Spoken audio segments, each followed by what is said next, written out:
ഒന്ന് വൈകുന്നേരമൊക്കെ ആയപ്പോഴത്തേക്കും ക്യാൻറ്റീനിൽ പോകുമെന്ന് പറഞ്ഞ് ഞാനും നൈനൂസും കൂടെ ഇറങ്ങിയിട്ടുണ്ട് കേട്ടോ. അപ്പം അത്യാവശ്യം വെയിലുണ്ട്, തണുപ്പാണെങ്കിലും വെയിലും ഉണ്ട്, അത്യാവശ്യം നല്ല ക്ലൈമറ്റാണ് ഇപ്പം.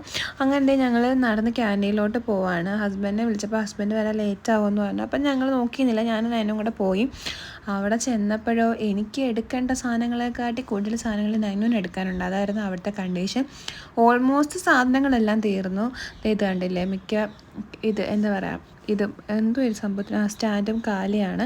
എന്തായാലും എനിക്ക് വേണമെന്ന് സോപ്പും തേയിലയും അതൊക്കെ ഉണ്ടായിരുന്നു. അതിൻ്റെ ഇടയ്ക്കൂടെ നൈനും എന്തൊക്കെയോ പോയി പറക്കുന്നുണ്ട്. ഞാൻ നോക്കിയപ്പോൾ മിൽക്ക് മെയ്ഡ് എടുക്കുന്നു, ഫേസ് വാഷ് എടുക്കുന്നു. അപ്പം ഞാൻ എടുക്കുന്നതിനെക്കാട്ടി കൂടുതൽ സാധനങ്ങൾ പുള്ളിക്കാരി എടുക്കുന്നുണ്ട്. പിന്നെ വേറെ എന്തൊക്കെയോ സാധനങ്ങളൊക്കെ എടുത്ത് വേറെ ആൾക്കാർ ബാസ്ക്കറ്റിലൊക്കെ കൊണ്ടിട്ടു. അവർ പിടിച്ചിടിക്കാത്തത് ഞങ്ങളുടെ ഭാഗ്യം. കാര്യം എനിക്ക് ഹിന്ദി അത്ര വലുതായിട്ട് അറിയത്തില്ല, ഞാൻ പഠിച്ചു വരുന്നേ ഉള്ളൂ. അപ്പം നമ്മളിതേ കുറച്ച് സാധനങ്ങളൊക്കെ എടുത്തിട്ട് ഞാൻ ബില്ലടിക്കാൻ നിന്നിട്ടും നൈനുവിൻ്റെ സാധനങ്ങൾ എടുത്ത് കഴിഞ്ഞിട്ടില്ല കേട്ടോ. അങ്ങനെ ഒരു വിധത്തിൽ നൈനുവിനെ കൊണ്ട് ക്യാൻറ്റീനിൽ നിന്ന് ഇറങ്ങി വീട്ടിലോട്ട് വന്ന രംഗങ്ങളാണ് നിങ്ങൾ കണ്ടുകൊണ്ടിരിക്കുന്നത്. അപ്പോൾ ഞങ്ങളുടെ കുഞ്ഞു വീഡിയോ ഇത്രയേ ഉള്ളൂ. ഇഷ്ടപ്പെട്ട ഒന്ന് സബ്സ്ക്രൈബ് ചെയ്ത് സപ്പോർട്ട് ചെയ്തേക്കണേ. ടാറ്റാ.